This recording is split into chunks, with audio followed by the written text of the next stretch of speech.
it's funny, they'll all tell you the first thing I ask them is what do they want to be when they grow up. And so we are having those discussions and trying to figure out, okay, what are the gaps from where they are now and to where they need to go. And it's a lot of fun. And that's part of the excitement of this role, is how do I help this organization that really came in on a great footing. They've got a great basis, and how do we grow that to a truly successful manufacturing business?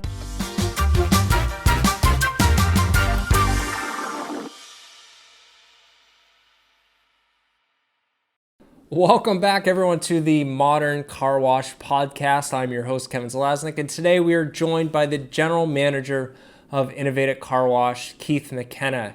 Keith is a bit of an industry outsider, but is very quickly becoming an industry insider.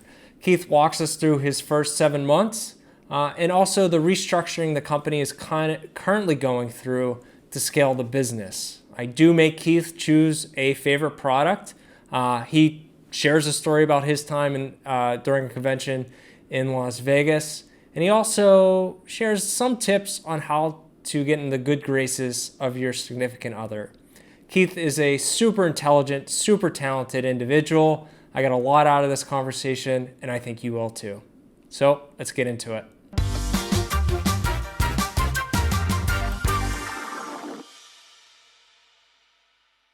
Keith McKenna, welcome to the Modern Car Wash Podcast. Great to have you. Oh, thanks for having me, Kevin. Yeah, so we're looking out on this, beautiful day. And for those who are not familiar with the upstate New York weather, I think we're calling this fake spring because I'm pretty sure that second winter is coming. Oh, absolutely. And it's funny, I actually just started my seedlings. So my tomatoes just started on Sunday. So I guarantee we'll have snow in June. What? So sorry for everybody. How big's your garden, tomato garden? No, I'm doing them inside. So I've got a grow tent this year. So I'm stepping it up a bit, but we'll see. So years ago, I used to live in this apartment building, and there was a door that led off. It was out of the kitchen, and it led to nowhere. And it was a metal. Was it a metal roof? No, it was a roof, and it just had asphalt on it. And my girlfriend at the time, my now wife, she wanted a tomato plant, and she got this tomato plant, but she didn't have anywhere to put it, so it ended up on this roof. Worst possible conditions probably for a tomato plant. It probably was 140 degrees on that roof during the summer, and I don't think we got one single tomato out of it. So I look forward to trying your tomatoes for sure. Absolutely. Yeah, absolutely. So you got the tomato plants ready to go. Anything else you're looking forward to this spring? Eventually getting outdoors. I really do enjoy being outdoors and going out and hiking and spending time in the woods.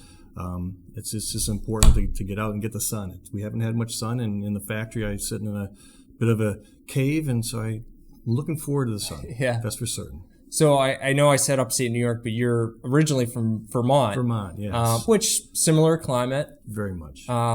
So my experience with Vermont is Ben & Jerry's ice cream and Vermont cheddar cheese. And I have a good friend who lives in, I believe it's Waterbury, okay, where Ben & Jerry's is. Yeah.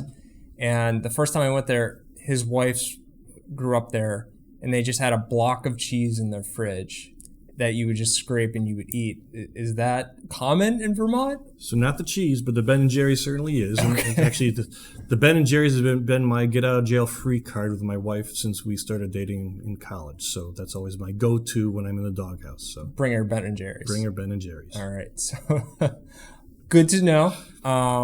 If you're lugging around some Ben & Jerry's around the office, we'll know you're probably in trouble. So let's move on and get down to business a little bit here. General Manager of Innovative, and actually yesterday Innovative announced kind of your trade show lineup for the upcoming year, starting with, I believe, the Southwest Car Wash Show on June 9th and the 11th, ICA in Vegas November 15th and 16th, and then the Northeast Car Wash in AC October 4th or 6th. Any of those three kind of you really looking forward to? I'll tell you. So besides getting down to the heat in the Southwest, that'll be a lot of fun. But honestly, I enjoy Vegas. I think Vegas is a great forum for having shows.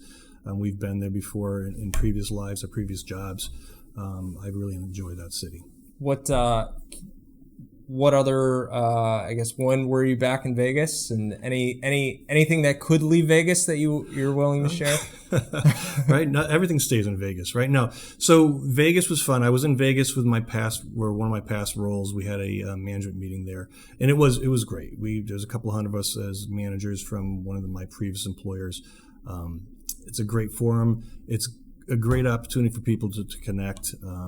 Not a big gambler at all, but it was funny. We did have one night of gambling as a team building exercise.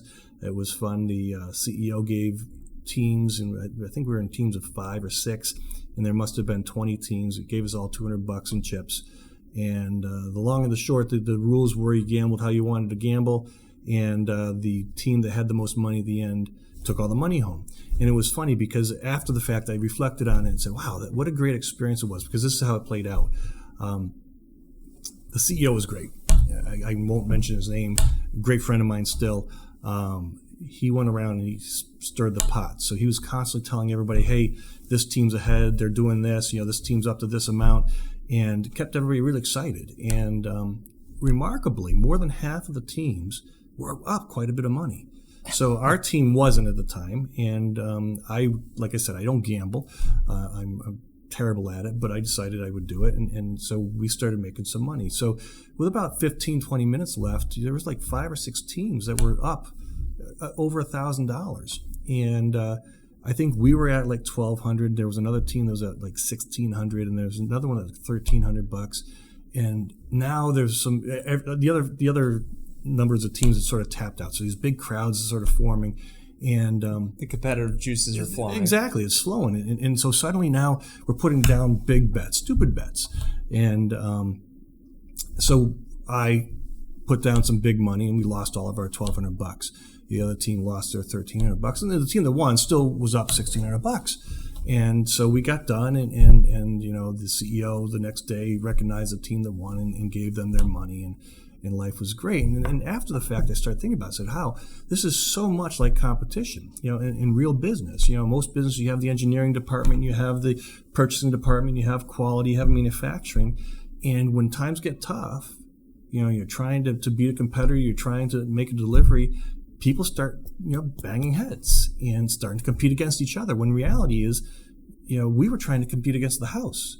And had we taken the time to step back and pool all our money, we all would have walked away with a lot of money instead of just irrationally throwing it back at the house. I always thought that was a great learning opportunity. We didn't necessarily take it as that at the time, but I think that's the way business is. I think that Vegas is great because it does reinforce that. Yeah, for sure. So from what I've picked up, there's probably a lot going on there, and I think being able to kind of recognize that, I think then you can go and carry it on to other aspects of your career. Absolutely. But now I'm thinking I need to get to ICA because it sounds like you're going to give everyone $200 to gamble.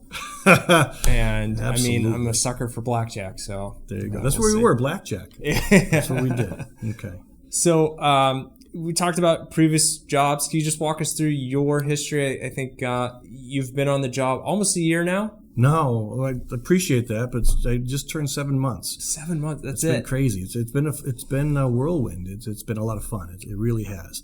So my career, I graduated college as an engineer.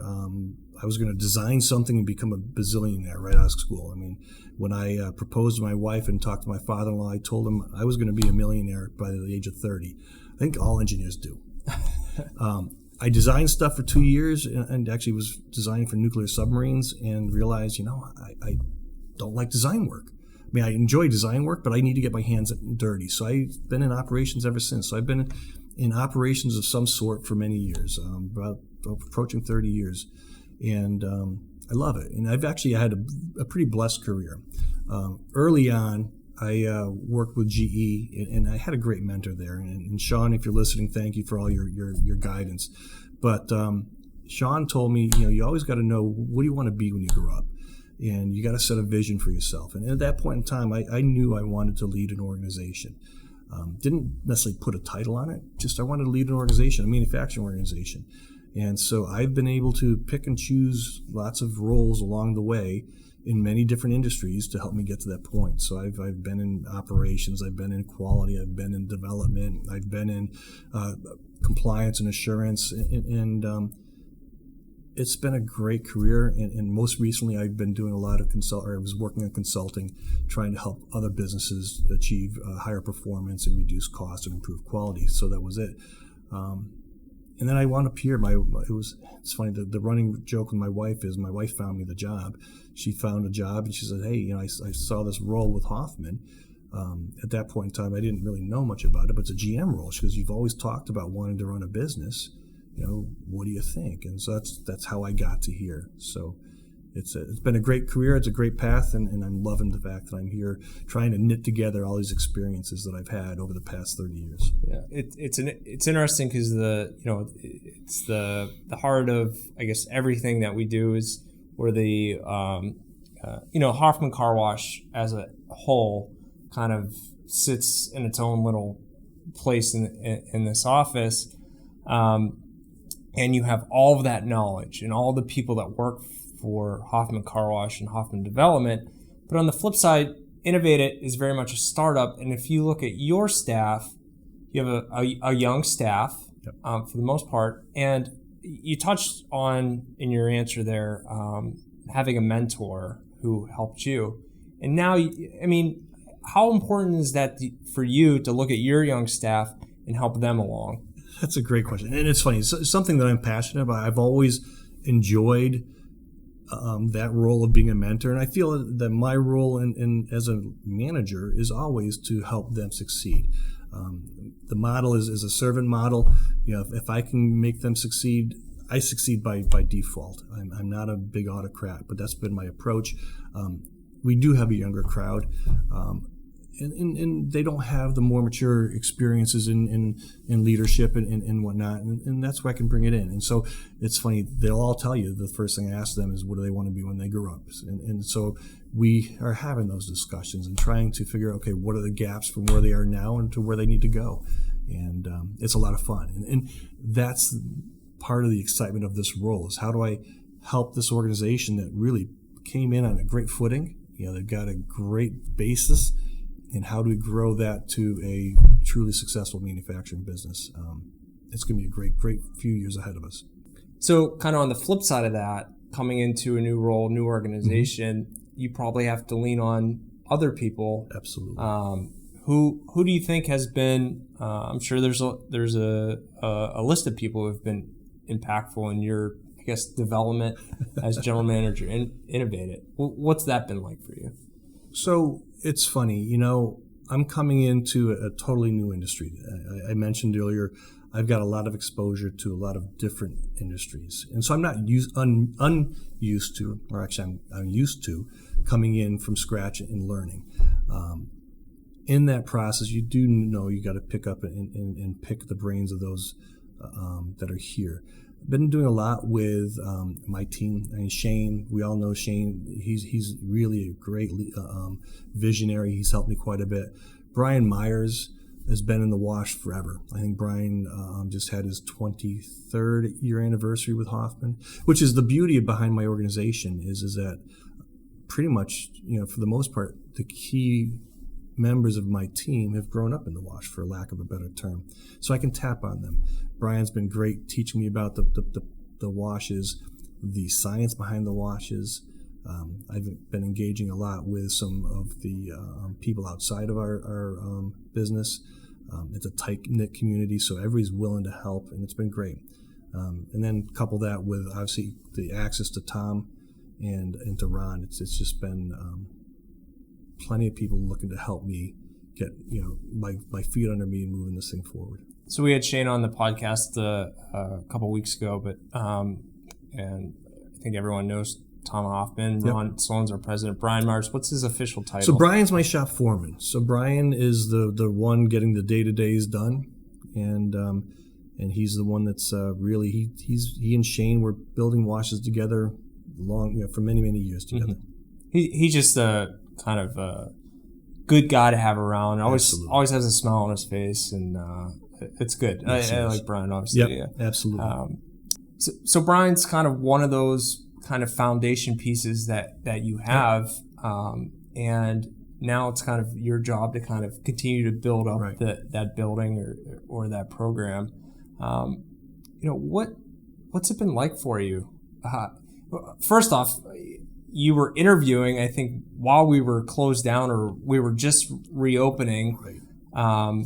So what's the first 7 months of this wild journey been like for you?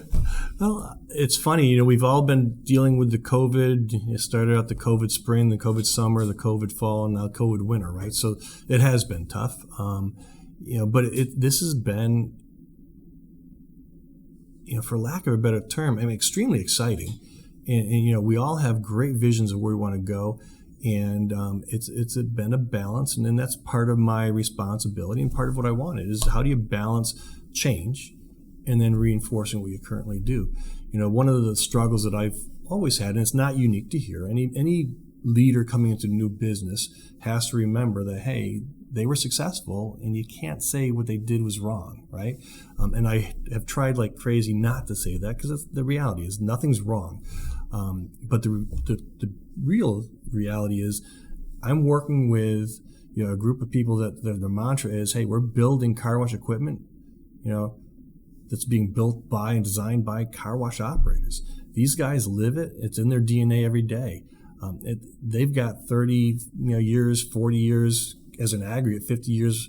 You throw Tommy and Tom Sr. and hundreds plus years of experience that I don't have. And so it's some of what you mentioned earlier about, I'm coming in to bring in new ideas. I've got to balance the understanding the lingo, understanding the science, because there is science behind car washing, whether it be chemistry, whether it be just, the value of going with, resistance or high pressure water. There's all kinds of things that I've got to learn. So the balance and the struggle that I've had, and I've got to manage it, is how do I integrate within that community and make sure that I'm not alienating them by bringing in too many new ideas too quickly. Sure. I think that if you were to ask Brian, he would say early on that I probably did. And so I've had to, course correct. And now I think Brian's more of an advocate, and I think we're moving forward. He's really starting to pick up and enjoying the new ideas as we do it. It seems that the goal obviously is to scale the business. Absolutely. And we've had conversations, and you talked about it a little, or used this phrase earlier. It's like, what do you want to be when you grow up? Right. So in your eyes, what does Innovative want to be when it grows up?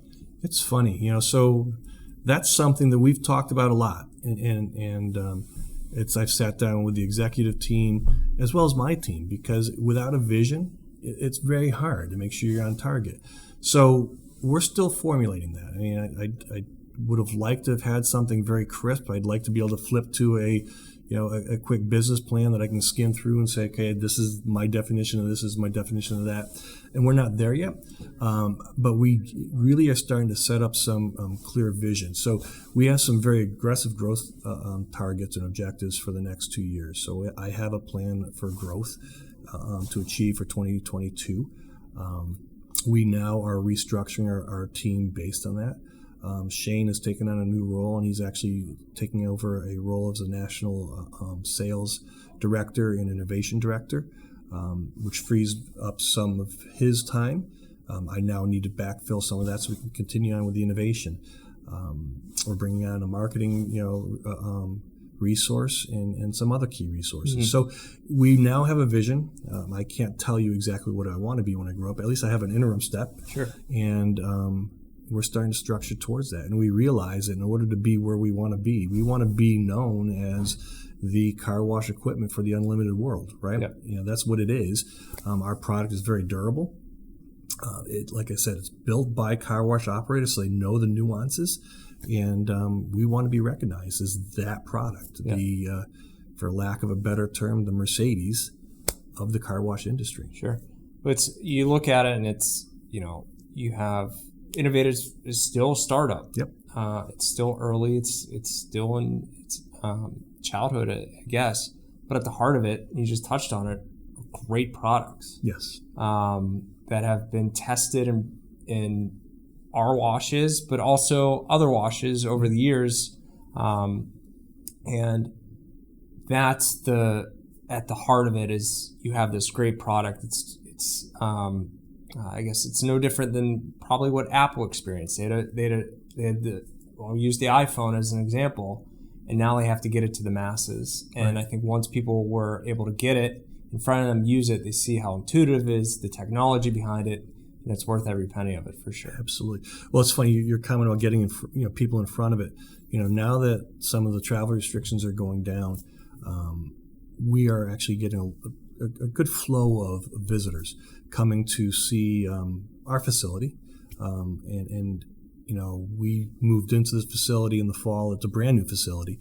We were just across the road in a 3,000 square foot manufacturing space, which it's almost like having 4 kids in bunk beds in a closet, right? It was terrible, and we did well with it. But in October we moved into a 13,000 square foot facility and bought some new capital equipment. We're working with a water jet, which actually makes things a lot better. All this is to do the scaling up that you're talking about. Okay, so the goal is to start putting that infrastructure in now. We've been working on quality plans. We've been working on basically putting the structure so every unit is exactly the same, and we can start turning this out more repeatably and in a shorter cycle so we can meet the demands of the customers. Yeah, it's when you look at the old warehouse, or we call it the warehouse, but Innovated's old space, I mean, it was still storage for Hoffman Car Wash and the Jiffy Lube, and Innovated was trying to produce this equipment kind of really in any space that it could. Shane and I actually, we talked about this. We're going to do a facility tour, so all of those out there, that's coming down the pipeline now. But I mean, it's a marvelous facility, and I've been in the room when your visitors come through and they check it out and they're taking photos and they go back there and they see your staging area and your water jet, and you can see that the space kind of warrants the vision that you have and that Tommy has and Ron has of where this is going. And for you, you interview, and we're still mostly working from home. Our old facility was above a full service car wash, and then you get the job. You're at the old facility for, I don't know, we'll call it a month or two. And then you get handed the keys to this place. I mean, it's kind of a dream come true. Well, it really is. And as you said, my goal, if I go back to my mentor, what I want to be when I grow, I want to run a business, right? And couple that with bringing a company from basically an entrepreneurial startup to a truly commercial entity. That is a dream come true, and that's what I'm working towards. And so, yes, getting the keys to the facility is great. That comes with a lot of baggage, and we've been working through some of the issues, but it is great. This might be a hard question to answer because it's like picking your favorite child. Is there a piece of equipment that you like the most? I'll tell you what, I'll give you mine. I love the wheel blaster. Since day one that I started working here, I thought it was the coolest piece of equipment. And when I would have different vendors come in to meet me, or we would always, being above the full service car wash, I would always walk them out, and we had little bump outs so you could see the tunnel process. And I always stopped and pointed out the wheel blast because I just thought it was so. I mean, the fact that it follows along, it kind of senses the car.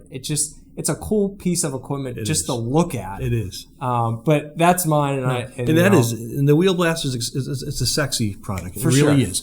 And it's funny. Maybe it's because I'm more operational. I think about, how can I actually simplify a process? And so the thing that jumps out for me is all the work that we do with prepless products, right? So our blasted arches are really. That jumps out to me, and it's because it's the pure focus is how do I simplify the washing experience? How do I, eliminate the costs associated with having to prep something when I can do it in line? And what Shane and Brian have done with that product is remarkable, just simplifying it, because our product is simple. It is for car wash operators, right? So I think it's so easy to over-engineer things, and they've done a great job keeping it down. So I think that's kudos to them.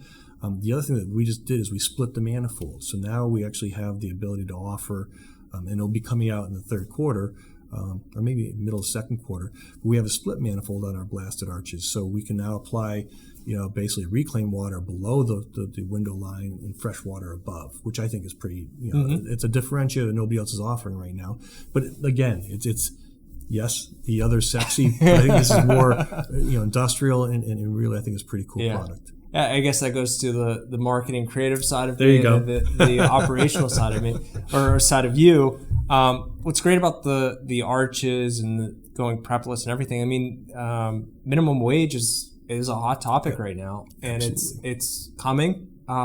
Whether you believe in it or not, everything is pointing to minimum wage is going to increase it, making prepless that much more important. That, and just not just the minimum wage, but getting somebody that's willing today, and with I'll call them the kids. I'm going to be the old guy, right? Those damn kids. The kids coming out of school right now, getting them to want to be able to sit there with a high pressure wand. It's just very hard to find resources these days to fill those roles. Mm-hmm. And so not only is it saving the money, but one of the bottlenecks is finding the bodies. Sure. And I mean, we'll have our HR department in here on the podcast, and that's, we could probably talk Absolutely. for 3 hours on it. But it amazes me is we just opened a new location. We've talked about it on the podcast here. Is just these new stores I don't want to discredit or the work that our managers do at these stores, but they essentially can run themselves. The staffing, sometimes it's 1 or 2 people, and it kind of goes flawlessly. Well, it's funny if you think about it. Growing up, I never knew how complex, car washes are, and because I've jumped industries, I've always gotten into the industry and said, "Wow, this is more complex than I thought it was." No matter which job it was, right?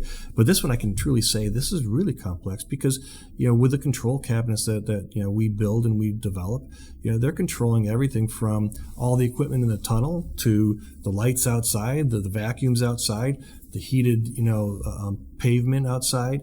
They control everything. To your point, you don't need as many people. Heck, we're controlling most all of that with PC Junior on a tablet. Right. So the technology behind the product is actually pretty remarkable. That's a lot of kudos to Tom and Shane, because that's their babies. Yeah. Obviously, that surprised you. Yep. Anything else about this industry as you learn more that jumps out at you? It's funny. It is a surprise. It's a pleasant surprise. I really enjoy how tight-knit the industry is. Probably the I think it was the second week, maybe the third week. I went down to Foam and Wash down in middle of New York State to visit with one of our customers, and he was telling a story one day, and it seems to ring true through all the customers I run into. He was his system was down on a Sunday. It was a snowy day. Because it was a snowy day, everybody knows in the car wash industry that Monday means we're going to be slammed with washes, and he had an issue, and so Tom threw a bunch of spare parts and his tools in a truck and drove through the storm to go down and help. And you'd think to yourself, wow, yeah, that must have cost you a lot, big service call and whatnot. And the reality is, no, this is just because that's the way the industry is. Everybody's looking out for the next guy. I went down to Boston to help repair a unit with a team, and the number of people that were in there that had nothing to do with it, that were trying to get this wash back up and going because the next day was supposed to be a big wash day, was remarkable. So it's that tight-knitness that I find really interesting. It's not as competitive as I thought. It's just a really nice group that we're working with. I think potentially that could go away. I mean, we talked about how the industry is just growing. You have new players coming in, and you do have kind of, for lack of better words, like the old timers, right? Yep. How do you preserve that? So it's a good question, and it's funny. This industry is growing like crazy, right? That's it's exciting because we're coming. I'm coming in and seeing that all these companies are growing year over year. We started, we were talking earlier about the new wash down in Route 7. and we've got more planned. We actually was talking with a customer the other day that's got. They're looking at putting 76 washes in the next couple of years. So it's growing, and not all of it through private equity. A lot of the growth is through private equity, which is different. A lot of this still becomes within the tight families. So I think that you preserve it because you're still going to have the families that want to stay in it. I mean, it's in their DNAs. It's in the Hoffman DNA. It's in their DNA. It's in the Bayrights DNA. It's there. It's not going anyplace. And I think that that's going to sustain. Yeah, it seems like the people who are truly passionate, just the industry itself lends to very passionate people.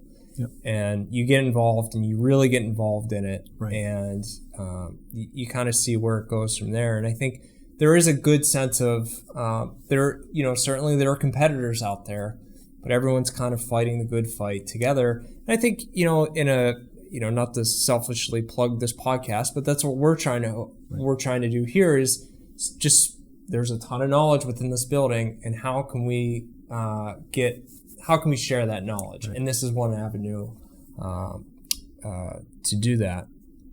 So shifting gears a little bit, back to the products, I guess.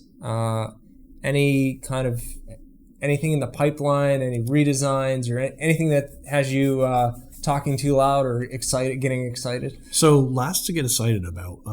But one of the things that I noticed when we came in, we had a lot of development work going on, and development work can be distracting. It's easy. It's sort of the shiny object syndrome. You see something, say, I can develop that, and you put it on the list. And I can develop that, and you put it on the list. And I can develop that, and you put it on the list. And as a result, all of them sort of suffer. We've tried to put a little more structure around that now, and so we're taking a more structured approach of how we justify what we go off and develop. And so we're fixing that problem. But on top of that, the big focus right now is really trying to get ourselves teed up for our 2022 objectives. Like I said, we're going through an organizational structural change. We're bringing in more resources. We're building the infrastructure that we need. So some of the true innovation has been pushed off for a year. We are looking at what I would call line extensions or enhancements to our current product. I mentioned the split manifold on the blasted arch. I think that's a great one. We actually are working on a split manifold for our dispenser program, working with one of our business partners. And it's actually pretty slick. Again, coming from the outside, not understanding the science, but going to a split allows a customer to apply chemistry hot and cold. It could be, with soft and hard water. So it really opens up the door. So that's coming. It's actually, we're prototyping it and putting it out. And then, we are also trying to work on it. And this is something that Shane's been working on quite a bit for our own self-service needs or selfish needs. But trying to figure out how we can build some of these prepless applications, the high pressure rinses and blasters, onto other suppliers' equipment, like onto wrap arches and things like that. Again, with the shorter tunnels, it's very hard to get a full arch in, and this is really creative. And this has actually been catching the eye of a lot of the people that have been touring our facility. So, I think probably the hardest. Maybe the number one thing that you face is you have all these great ideas and you have all these smart people to slow everyone down and say, hey, let's pump the brakes, let's do this, let's not get too far ahead of ourselves. And it sounds like that's kind of the path you have everyone on right now. We're working on it. I don't know if everybody's on it. It is still, we still wind up with a struggle of, hey, you're walking through the shop, and if we only did this differently, we can do it. And so the next thing you know, someone's off changing a program on the high pressure cutter, and we got something changed. It's like, hold on, we can't be changing on the fly because now I got to change drawings, I got to change bills of materials. So we're slowly but surely pulling the reins on those things. Yeah. I'm trying to think the quote or who said the quote, but you can't chase two rabbits, right? Correct. And it seems like the focus is let's chase that one rabbit. Right. And then, I think it's a good quote. I like that. So I've been waiting to ask you this question this whole time since you mentioned it. Back to Ben and Jerry's. Do you have a favorite flavor? or I guess flavor, yeah. So the go-to was Heath Bar Crunch. Okay. Okay, so coffee Heath Bar Crunch, and that was, like I said, my get out of jail card. So. Keith, thanks so much for coming on. It's been a pleasure and Thanks, Kevin. kind of hearing from your insight. And I'm sure we'll have you on sometime soon as well. Sounds great. Appreciate it. Thanks. Take care. And that wraps up episode 4 of the Modern Car Wash podcast. A big thank you to Keith McKenna for taking time out of his busy schedule today. And a big thanks to you for listening in. Be sure to subscribe wherever you get your podcast. You can also follow along on the Innovative Car Wash YouTube channel. More information, visit innovativecarwash.com. Until next time, everyone, stay safe and stay tuned.